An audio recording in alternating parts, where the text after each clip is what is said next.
پریشاں ہوتے، رخت بردوش پہ سب دست و گریباں ہوتے، خیمہ افلاک پہ پھر سے تشدد ہوتا، بس میں توحید کے نعروں میں تردد ہوتا، نہ دشت و جبل توحید کے حدیقہ ہوتے، نہ مسید تیرے ذکر سے بیاباں ہوتے۔ حصول وحی میں موسیٰ طور پر پہنچے، پر کیا عجب کہ وہی خود تیرے حضور پر پہنچے۔ توجہ کیجئے گا، آخری شیر بڑا سا۔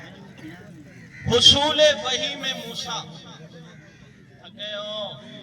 نہیں یار، تھک گئے آپ، نہیں تھکے تو سبحان اللہ کہہ دو۔ حصول وحی میں موسیٰ،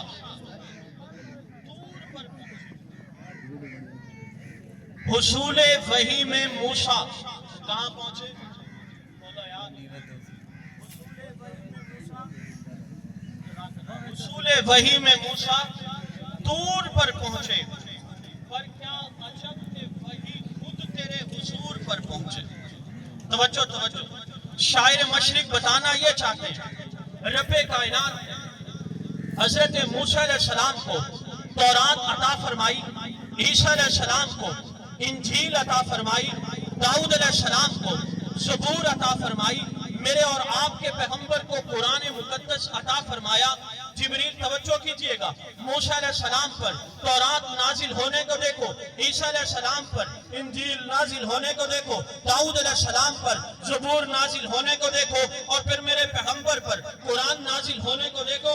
توجہ کیجئے گا، جب موسیٰ علیہ السلام پہ رب کائنات نے تورات کو نازل کرنا چاہا، فرمایا میرے پیغمبر طور پہاڑ پہ چلے جائیے، 40 دن کے لیے بیٹھ جائیے، اس کے بعد آپ کو تورات ہوگا۔ عیسیٰ علیہ السلام کو فرمایا اپنے معبد خانے میں بیٹھ جاؤ، پھر آپ کو انجیل دوں گا۔ داؤد علیہ السلام کو فرمایا اپنے عبادت خانے سے باہر نہیں نکلنا، پھر آپ کو زبور دوں گا۔ توجہ کیجئے گا، موسیٰ علیہ السلام کو تورات کے لیے پابند کیا گیا، عیسیٰ علیہ السلام کو انجیل کے لیے پابند کیا گیا، داؤد علیہ السلام کو زبور کے لیے پابند کیا گیا۔ موسیٰ علیہ السلام تورات لینے گئے، عیسیٰ علیہ السلام انجیل لینے گئے، داؤد علیہ السلام زبور لینے گئے، لیکن جب باری آئی ساقیہ کوثر کی، جب باری آئی ساقیہ معشر کی، جب باری آئی تاجدار مدینہ کی، جب باری آئی فخر دو عالم کی، جب باری آئی آمنہ کے در حبیب کی، جب باری آئی آمنہ کے تاجدار کی، جب باری آئی ختم نبوت کے تاجدار کی، تو اللہ نے یوں نہیں فرمایا کہ مکہ میں بیٹھ جاؤ، میرے پیغمبر مدینہ میں بیٹھ جاؤ، میرے پیغمبر غار حرا میں بیٹھ جاؤ، میرے پیغمبر غار ثور میں بیٹھ جاؤ، بلکہ جہاں جہاں میرا پیغمبر تھا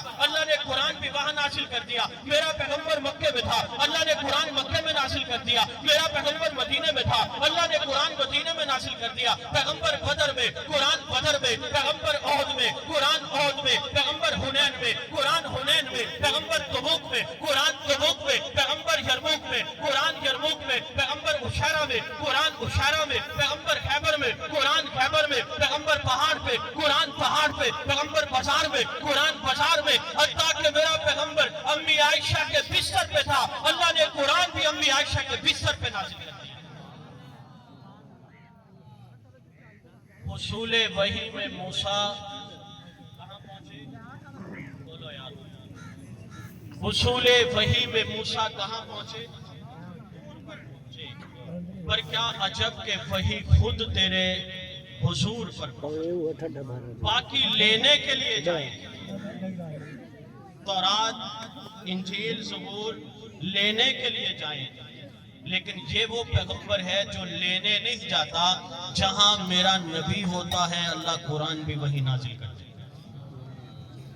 شاعر مشرق نے کیا باقی نبیوں میں میرے نبی میں فرق ہے، سارے نبیوں کی شان اعلیٰ اور بالا ہے، لیکن جو مرتبہ میرے نبی کا ہے وہ مرتبہ کسی اور نبی کا بھی نہیں۔ کہہ دو سبحان اللہ، کہہ دو۔ اس کائنات میں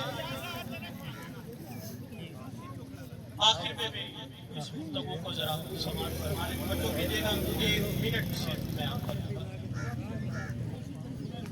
اس عاجز نے آپ کے سامنے حضور علیہ السلام کی سیرت خصوصیات بیان کی، اور یہ ہمارے ایمان کا حصہ ہے، یہ باعث اجر و ثواب ہے۔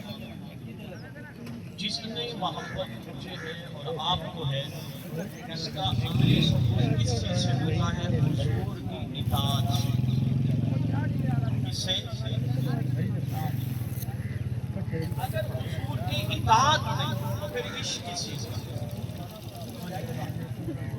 اگر میں اور آپ یہ دعویٰ کریں ہمیں حضور سے عشق اور محبت ہے، پھر ہمیں 5 وقت کی نماز